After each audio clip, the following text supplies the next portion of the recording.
Yusuf Kala menilai ada keunikan tersendiri dari para calon yang dijagokan. Mereka memiliki elektabilitas yang tinggi, namun tidak memiliki partai.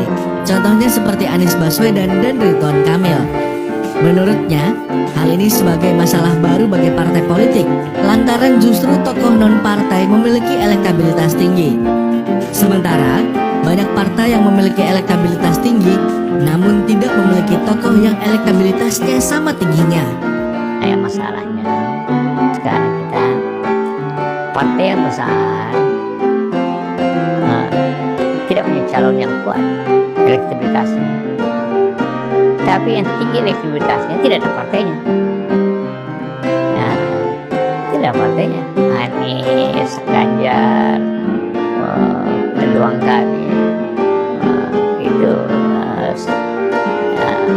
Sandi, tidak ada partainya. Sejauh ini, yang bisa memenuhi presidensial threshold hanya PDIP saja menurut Yusuf Kala.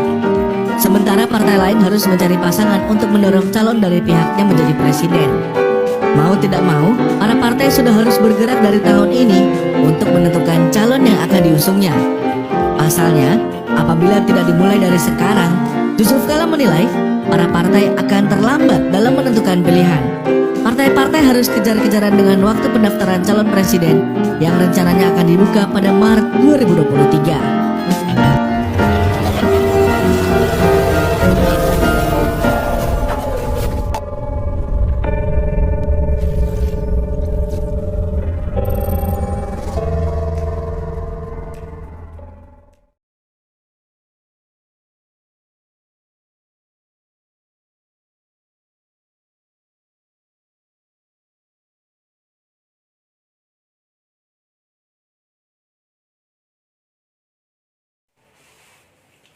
Ya, assalamualaikum warahmatullahi wabarakatuh. Alhamdulillahirrabbilalamin. Wabihi nasta'inu ala umuri dunia wa din. Wa ala alihi wa ashabihi wa azwajihi wa aladihi wa ahlibatil kiram wa duriyati ajma'in. Amma ba'd.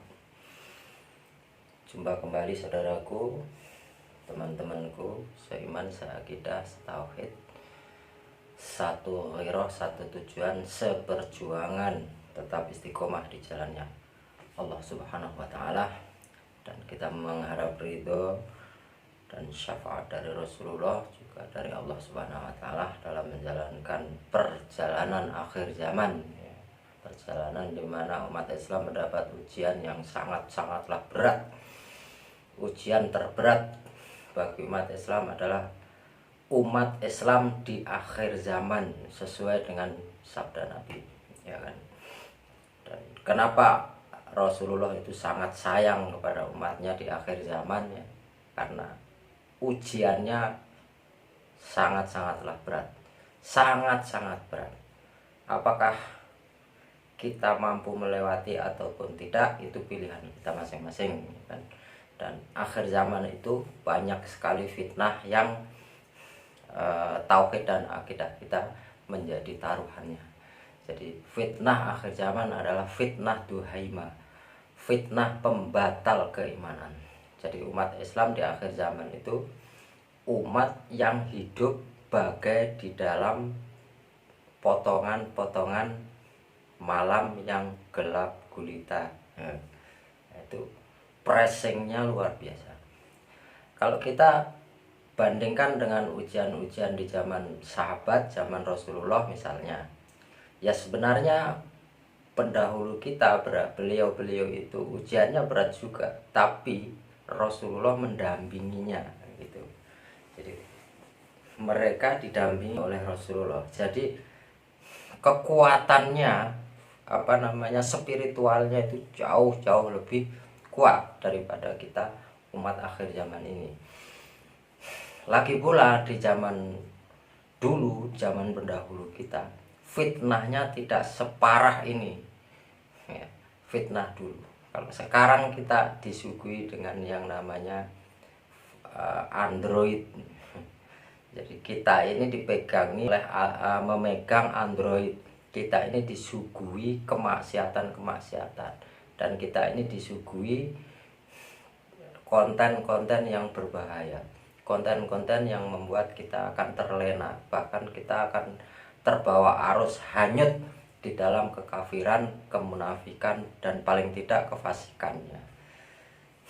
Jadi kalau umat Islam akhir zaman ini melakukan kefasikan, itu masih mending karena imannya nggak potol gitu. Tapi ya bahaya juga, karena dengan kita selalu melakukan kefasikan, lama-lama iman kita juga akan menjadi potol kan gitu ya. Masya Allah, luar biasa sekali akhir zaman itu ujiannya sangat kuat. Maka ujian umat akhir zaman ya, umat Rasulullah akhir zaman itu bagaikan memegang bara api yang menyala-nyala, mempertahankan keimanan, mempertahankan tauhid dan akidah kita itu diibaratkan seperti memegang bara api yang menyala-nyala. Jadi berat sekali. Nah, taruhannya itu yaitu tadi iman. Kemudian para pemuka kita ya, para imam-imam kita itu di akhir zaman itu kebanyakan atau banyak sekali yang menjual ayat-ayat Al-Quran itu, seperti yang sudah saya katakan kemarin, menjual ayat-ayat Al-Quran, menjual firman-firman Allah, sabda-sabda Nabi itu dengan harga yang sangat murah. Jadi harga dunia itu sangat murah sekali, mau 20 triliun pun itu sangat murah. Menjualnya kepada siapa? Kepada para penguasa, kepada para penguasa yang zalim.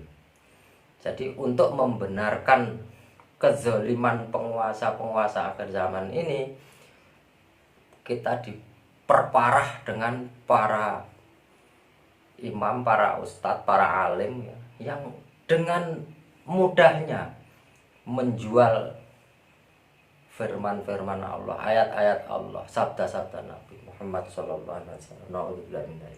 Semoga kita tetap istiqomah, kita tetap datangkan yang namanya yang hak, seperti dalam Al-Quran, idza ja'al haq wa zahaqal batil innal batila kana zahuqa. Kita datangkan terus yang hak, kita datangkan, maka yang batil itu akan Allah lenyapkan. Jadi semua apa yang tertera di dalam Al-Quran, yang termaktub dalam Al-Quran dan Al-Hadis, itu harus benar-benar terjadi. Dan Allah pun sudah menjamin bahwa kita itu akan ditolong.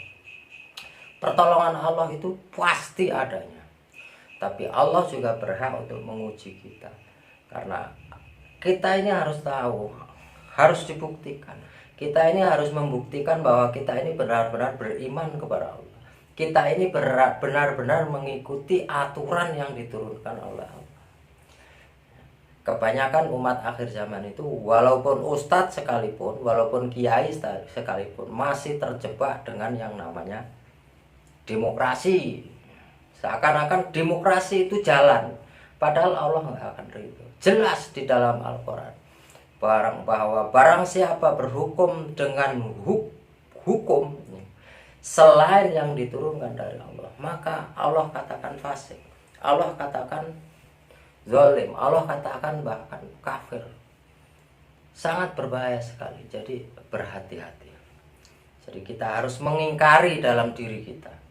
Kita terpaksa menggunakan sistem demokrasi, kita terpaksa hidup di dalam sebuah negara atau sebuah tatanan dunia yang namanya demokrasi. Tapi kita gak boleh ridho. Kalau kita ridho berarti kita masuk dalam mantasabbaha biqaumin fahuwa minhum.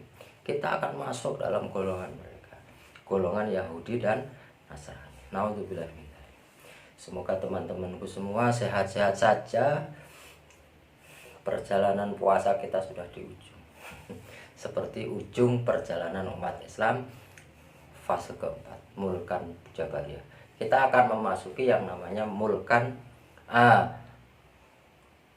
khilafah ala minhajin nubuwah. Artinya khilafah ala minhajin nubuwah. Kita akan diturunkan, kita akan didatangkan seorang pemimpin sentral di muka bumi ini dengan menjalankan sistem yang Allah turunkan. Karena jelas kalau Allah tidak meridhoi dengan sistem selain yang diturunkan oleh Allah, maka Allah tanggung jawab. Allah pun akan menurunkan orang, sesosok figur yang akan menjalankan fungsinya sebagai khalifah. Itu pasti. Tandanya semakin ditekannya umat Islam. Sudah ada adzannya, sebentar lagi kita akan tarawih. Ya, setiap hari insya Allah saya akan menyapa ya, teman-temanku yang masih satu tujuan, yang tetap satu resonansi, satu kira. Ya, sambil kita mendengarkan azan, sambil kita jawab dalam hati, sambil saya meneruskan. Ya, kita memang sudah menyaksikan semakin ditekannya umat Islam, semakin mereka berusaha untuk menghancurkan cahaya Allah, memadamkan cahaya Allah. Maka Allah kuatkan, karena Allah itu janjinya seperti itu. Jadi mereka tidak tahu, mereka tidak sadar bahwa semakin mereka menekan, menghabiskan kekuatannya, hartanya untuk memberangus umat Islam, justru umat Islam itu akan semakin kuat. Itu jaminan dari Allah. Dan alhamdulillah kita semua, wahai teman-temanku, wahai saudara-saudaraku, kita ini berada di jalan yang benar-benar Allah ridhoi. Benar-benar Allah akan menangkan, yaitu umat ashabul yamin, golongan kanan akhir zaman. Dan mereka berbagai macam cara ya untuk menyesatkan kita, untuk memurtadkan kita, untuk mengkafirkan kita. Bahkan mereka juga menciptakan aliran-aliran yang dibikin semirip mungkin dengan ajaran Al-Quran, dengan ajaran Islam. Bahkan mereka mengatakan golongan Islam, golongan yang benar, golongan yang hanya mereka yang benar.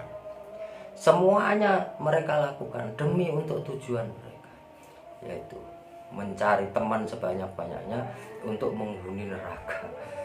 Jadi mereka itu, kita ini diajak untuk supaya menemani sang iblis ya, sang iblis, yaitu di neraka jahanam. Dan kita akan dijadikan pijakan di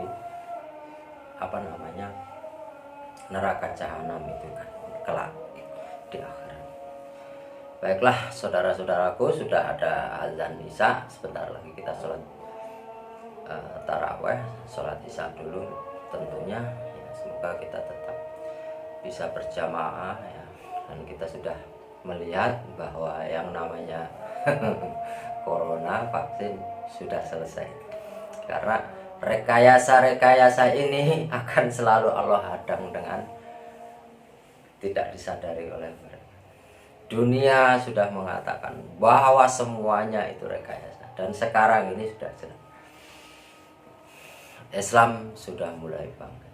Sedangkan kata Allah dalam Al-Quran, mereka akan segera saling begaduh. Nah, ini sudah dimulai dengan Rusia, dengan Amerika, Cina, dan lain sebagainya. Mereka akan saling bergaduh dengan sendirinya. Kegaduhan-kegaduhan yang mereka ciptakan sebenarnya adalah menguntungkan bagi umat Islam, karena Allah yang akan memberi keuntungan kepada kita, kepada umat Islam yang beriman dan beramal soleh. Di akhir zaman ini Allah memprioritaskan umat Islam yang beriman dan beramal soleh, bukan yang hanya umat Islam tok. Karena umat Islam di akhir zaman ini terbagi menjadi 3, yaitu yang teguh dengan pendiriannya, istiqomah, berusaha untuk istiqomah, tetap mendatangkan yang hak, tetap berjuang di jalan Allah, ada apapun resikonya, apapun halangan dan rintangannya. Yang kedua, umat Islam yang hanya mementingkan diri sendiri, menjadi setan bisu, artinya tidak peduli, yang penting gue selamat, yang penting gue bisa makan, yang penting gue hidup. Kemudian yang ketiga adalah golongan munafik, yaitu tadi golongan yang memihak kepada kafir, orang-orang muslim, bahkan penggede-penggede muslim, imam-imam muslim, tapi membenci aturan-aturan yang Allah turunkan, membenci kepada umat Islam, memusuhi saudara muslimnya sendiri. Itu golongan yang ketiga, yang parah, golongan yang lebih hina, lebih kafir daripada orang kafir. Semoga kita tetap istiqomah kita tetap datangkan yang hak, kita tetap suarakan yang hak walaupun pahit. Cukup sekian saudaraku semua, selamat menjalankan ibadah tarawih, selamat menjalankan aktivitas di bulan Ramadan.